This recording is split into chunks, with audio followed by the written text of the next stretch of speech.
সাল্লাম হয়ে যাবে ওয়াকাতটা ভুলবো না। এই ওয়াকাতটা হলো আল্লাহ মুহাম্মদ সাল্লাল্লাহু আলাইহি ওয়াসাল্লামের দিনেরই সম্পদ, ওটাকে আমাদের ভুললে হবে না। এটাকে মাথায় রাখতে হবে।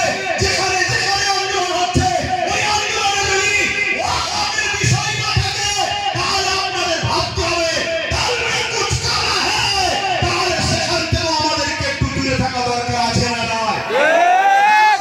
ইসলামের যদি সবথেকে বড় ক্ষতি করে থাকে সেটা তথাকথিত দাড়ি টুপির আড়ালে একদল ছদ্মবেশী মুনাফিকদের দ্বারা ইসলামের সবথেকে বড় ক্ষতি হয়েছে। আমাদের আয়েশা সিদ্দিকা রাদিয়াল্লাহু তাআলা আনহার গায়ে দাগ লাগিয়েছিল, আব্দুল্লাহ ইবনে উবাই এরকম করে মুনাফিক যারা ছিল তারা দাগ লাগিয়েছিল। আমার নবী ইনসাফের উপরে হাত তুলেছিল জুলখাইসা তামিমি নামে দাড়িওয়ালা টুপিওয়ালা মুনাফিকটা। তাই আমাদেরকে মনে রাখতে হবে হযরত সালাউদ্দিন আইয়ুবী 3000 আলেম ওলামাকে কতল করেছে। আমাদেরকে মনে রাখতে হবে ইমাম হোসেন পাকের বিরুদ্ধে 12000 আলেম ওলামা অস্ত্র ধরেছিল। আমাদেরকে মনে রাখতে হবে মুজাদ্দিদ জামানের বিরুদ্ধে সবচেয়ে বেশি লিডারি করেছিল আলেম ওলামারাই। আজকে আমার রাসূলের দ্বীন ও মুজাদ্দিদ জামানের সিলসিলার বিরোধী ওলামারা করবে, কিন্তু আপনি কোন কাতারে থাকবেন সেটা আপনার বিবেককে প্রশ্ন করুন।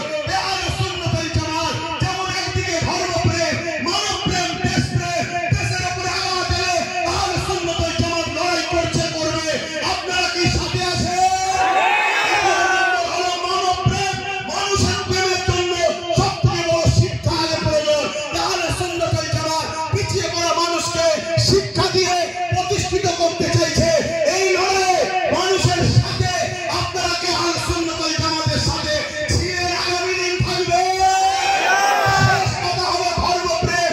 ধর্ম আমাকে মানুষ বানায়, ধর্ম আমাকে ইনসাফ শিখিয়েছে, ধর্ম আমাকে ইনসানিয়ত শিখিয়েছে, ধর্ম আমাকে প্রেম শিখিয়েছে, ধর্ম আমাকে মানবতা শিখিয়েছে, ধর্ম আমাকে মানবকে ভালোবাসা শিখিয়েছে, ধর্ম আমাকে হিন্দুকে ভালোবাসতে শিখিয়েছে, ধর্ম আমাকে আদিবাসীকে ভালোবাসতে শিখিয়েছে, ধর্ম আমাকে গরিব, মতুয়া, শিখ, পাঞ্জাবি সবাইকে ভালোবাসা, শ্রদ্ধা, সম্মান করতে শিখিয়েছে।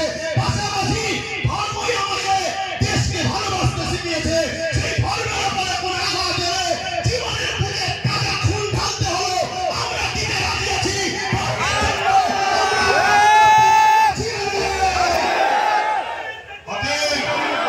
অতএব এই লড়াই শুধু বড় বড় মিছিল করে প্রতিবাদ করলে হবে না, আমাদেরকে মাথায় রাখতে হবে এই ঐক্য তৈরি করে আমাদেরকে এমন একটা লোকের ঝুলিতে উঠতে হবে যে ক্ষমতায় গেলে ধর্ম বিদ্বেষীদের যেন শাস্তি দিতে পারে।